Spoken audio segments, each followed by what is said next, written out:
नमस्कार साथियों, स्वागत है आप सभी का। जी हाँ दोस्तों, अपन बात कर रहे थे उन विद्यार्थियों को ध्यान में रखते हुए जो ग्रेड फर्स्ट सेकंड और नेट जेआरएफ की तैयारी वो भी ज्योग्राफी से कर रहे हैं। उनके लिए पहला चैप्टर शुरू किया था वर्ल्ड ज्योग्राफी का एन इंट्रोडक्शन, विश्व भूगोल एक सामान्य परिचय। उसमें से कल कुछ बेसिक सी बातें की थी। मैंने कहा था कि आपको मैं क्वेश्चन सेशंस के माध्यम से आपसे जुड़ता रहूँगा और आपकी तैयारी का आंकलन करता रहूँगा। आज कुछ महत्वपूर्ण सिद्धांत और उनके प्रतिपादकों को लेकर बात करेंगे, क्योंकि यह निश्चित रूप से हर एग्जाम में आपसे क्वेश्चन पूछे जाते हैं। आप मुझे जवाब देने की कोशिश करना। देखो, हम बात करेंगे महत्वपूर्ण सिद्धांतों के प्रतिपादक। महत्वपूर्ण सिद्धांतों के प्रतिपादक। महत्वपूर्ण सिद्धांतों के प्रतिपादकों को लेकर बात करेंगे, ठीक है। तो देखो, आपसे यदि पूछा जाता है नवनियतिवाद, बताओ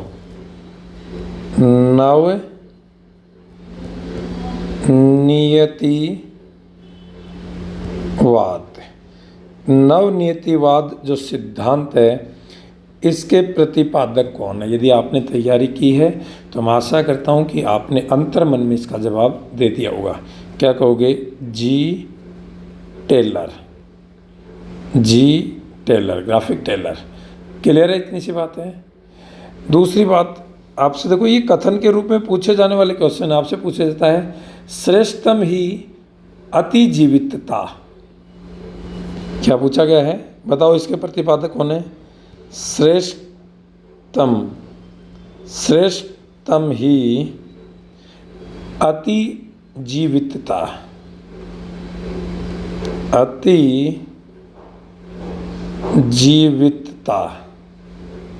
बताओ, श्रेष्ठतम ही अतिजीवितता, इसके प्रतिपादक कौन हैं? क्या कहोगे? Charles Darwin.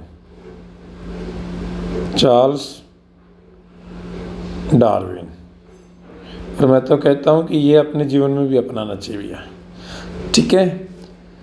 उसके बाद नियतिवाद। बताओ, नंबर 3 पे मैं बात करूँ।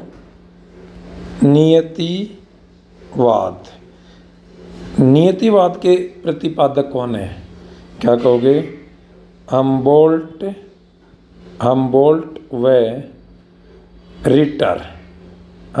व रिटर। ये नियतिवाद के प्रतिपादक रहे हैं। उसके बावजूद नंबर 4 पे आपसे बात करता है संभववाद के जनक। बताओ, संभववाद के जनक कौन है? बताओ, संभववाद के जनक कौन है? क्या कहोगे? अंतर्मन में आपने जवाब दे दिया होगा। विडाल डी लाप्लास,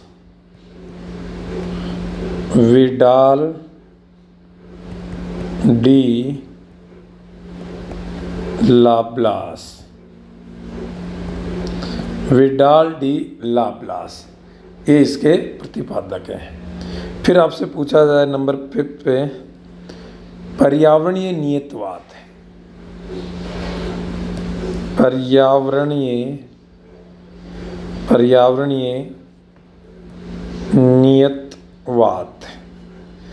इसके प्रतिपादक कौन है? क्या कहोगे? रेटजेल। तो देखो, यही नाम घूम के आ रहे हैं। इससे पहले भी आपने बात की थी फ्रेडरिक रेटजेल। ये पर्यावरणीयवाद के प्रतिपादक भी हैं। फ्रेडरिक रेटजेल है।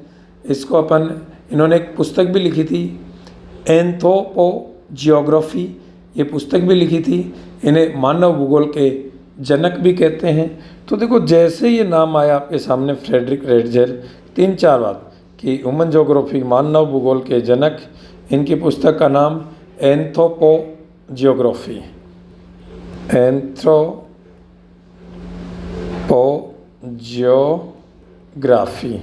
और एक और बात इसके दिमाग में कि ये पर्यावरणीय नियतवाद के प्रतिपादक है। क्लियर है? चलो नेक्स्ट और बात करते हैं। कुछ आपसे डायरेक्ट क्वेश्चन भी पूछ सकता है एग्जामिनर। रुको और जाओ नियतवाद के प्रतिपादक। बताओ, रुको रुको और जाओ, रुको और जाओ, नियतिवाद, नियतिवाद के प्रतिपादक। तो रुको और जाओ नियतिवाद के प्रतिपादक कौन है? ग्रिफिथ टेलर, ग्रिफिथ टेलर यानी कि जी टेलर। ठीक है, ये ध्यान रखना। जलवायु वर्गीकरण कोपेन आप जानते ही हो, क्लियर है।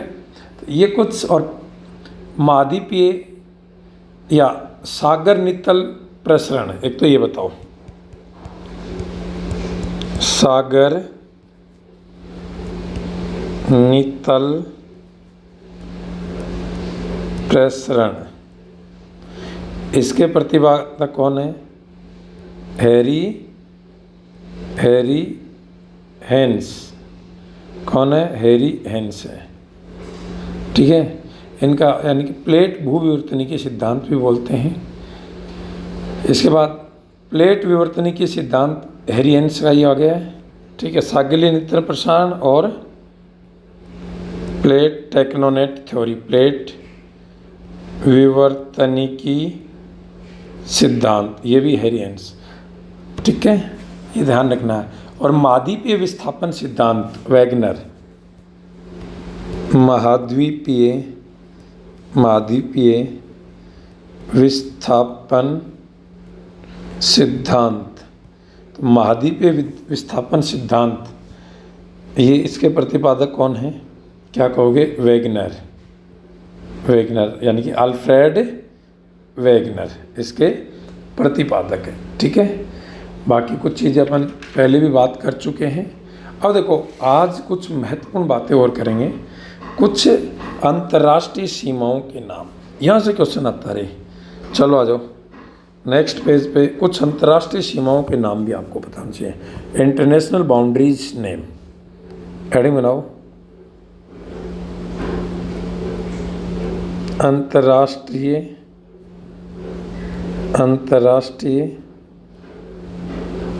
सीमाओं के नाम, अंतर्राष्ट्रीय सीमाओं के नाम। इम्पोर्टेंट बात है भैया, क्लियर है। अब आपसे पूछा जाए, बताओ बच्चों, हिंडनबर्ग रेखा,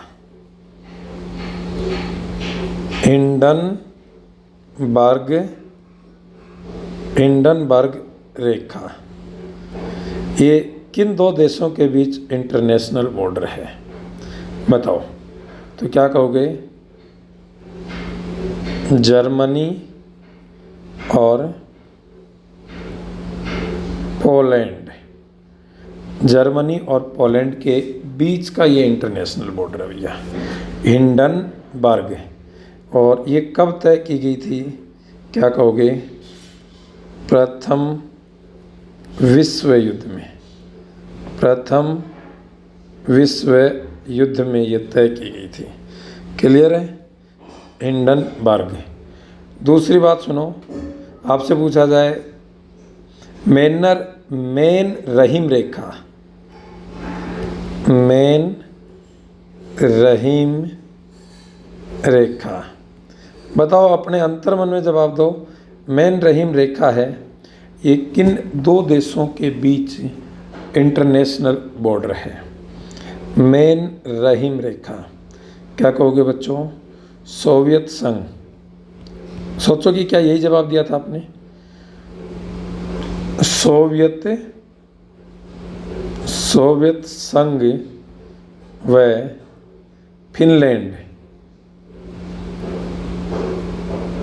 फिनलैंड के मध्य। फिनलैंड, जिसे लैंड ऑफ 1000 लेक्स के नाम से भी जानते हैं फिनलैंड को। क्लियर है? चलो एक और बताओ आप। तो ये बताओ, मैगिनॉट रेखा किन दो देशों के बीच है? मैगिनॉट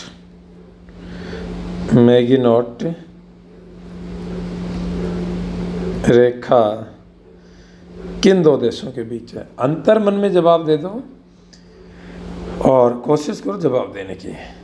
क्या कहोगे? क्या कहोगे? जर्मनी व फ्रांस के मध्य, जर्मनी व फ्रांस के बीच खींची गई है। ठीक है, फिर आपसे पूछा जाता है, बताओ 17 डिग्री समानांतर रेखा या 17 डिग्री चैनल या समानांतर रेखा, और आपको पता है समानांतर रेखाएं अक्षांश रेखाएं होती हैं, तो बताओ 17 डिग्री चैनल या 17 डिग्री समानांतर रेखा है, ये किन दो देशों के बीच है? बताओ अपने अंतर मन में क्या कहोगे? उत्तरी व दक्षिणी वियतनाम के मध्य, वियतनाम के मध्य, उत्तरी व दक्षिणी वियतनाम के बीच 17 डिग्री ये समानांतर रेखा है। ठीक है, ये चार तो याद होगी, हिंडनबर्ग, मैन रहीम, मैगीनॉट, 17 डिग्री चैनल। आगे बात करते हैं आपसे पूछा जाए, बताओ 24 डिग्री चैनल,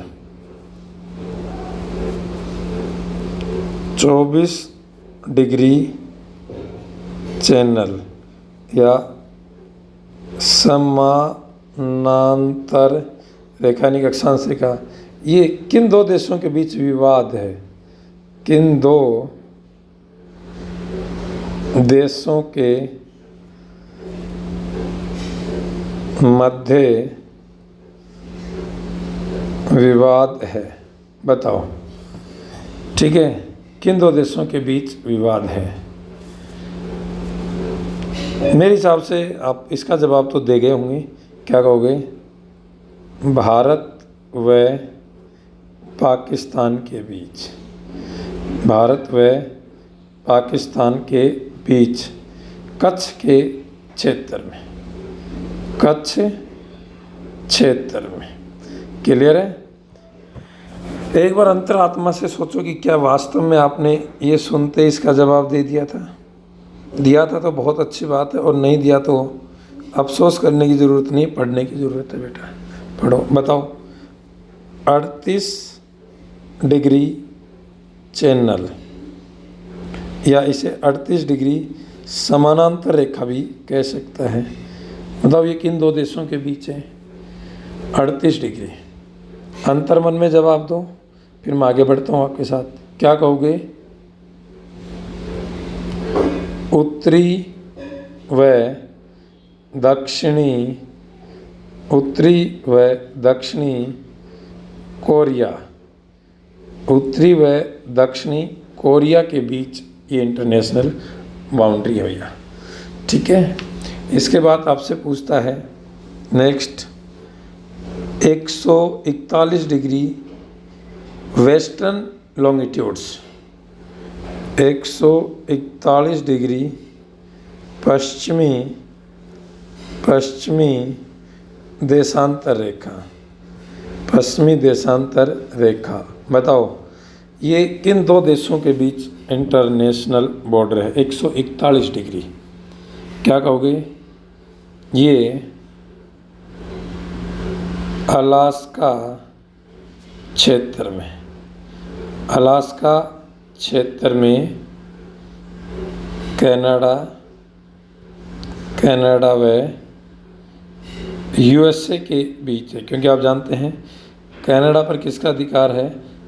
नहीं सॉरी, कनाडा और यूएसए। आप जानते हैं अलास्का पर किसका अधिकार है? यूएसए का अधिकार है।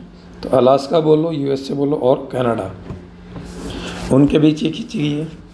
इसके साथ साथ बताओ 49 डिग्री चैनल, 49 डिग्री चैनल, ये किन दो देशों के बीच इंटरनेशनल बॉर्डर है? 49 डिग्री चैनल। तो क्या कहोगे? ये यूएसए यूएसए व कनाडा के बीच, कनाडा के मध्य इंटरनेशनल बॉर्डर है। इसे दुनिया का सबसे पीसफुल बॉर्डर माना जाता है, सबसे शांतिप्रिय बॉर्डर इसे माना जाता है। ठीक है, और पूछेगा आपसे, उन पे भी जवाब देना। आपसे पूछा जाए, बताओ ऑर्डर नीचे रेखा, ऑर्डर नीचे रेखा, बताओ ये किन दो देशों के बीच है? अंतर मन में जवाब दो। ऑर्डर नीचे रेखा किन दो देशों के बीच है? तो क्या कहोगे? ये पूर्व जर्मन या जर्मनी बोलो, व पोलैंड के बीच, पोलैंड के मध्य है। ठीक है, चलो अब आपसे पूछा जाए डूरंड रेखा,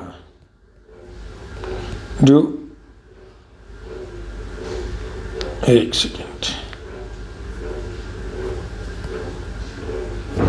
डूरंड रेखा, बताओ डूरंड रेखा ये किन दो देशों के बीच है? ये तो आप इजी बता चुके होंगे। ये पहले तो भारत और अफ़गानिस्तान के बीच थी, लेकिन वर्तमान में अफ़गानिस्तान और पाकिस्तान के बीच, अफ़गानिस्तान और पाकिस्तान के बीच है। हालांकि अफ़गानिस्तान है वो इसे स्वीकार नहीं करता है। रेड क्लिफ आप जानते हैं, रेड क्लिफ भारत और पाकिस्तान के मध्य।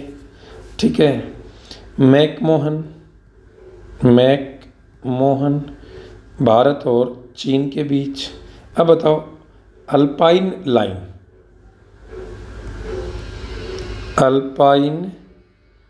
अल्पाइन लाइन, बताओ ये किन दो देशों के बीच? अल्पाइन लाइन, क्या कहोगे? फ्रांस व इटली के बीच, फ्रांस व इटली के बीच। तो देखो आज के छोटे से लेकिन इस खूबसूरत से सेशन में मैंने आपको ये कुछ महत्वपूर्ण बातें बताई हैं।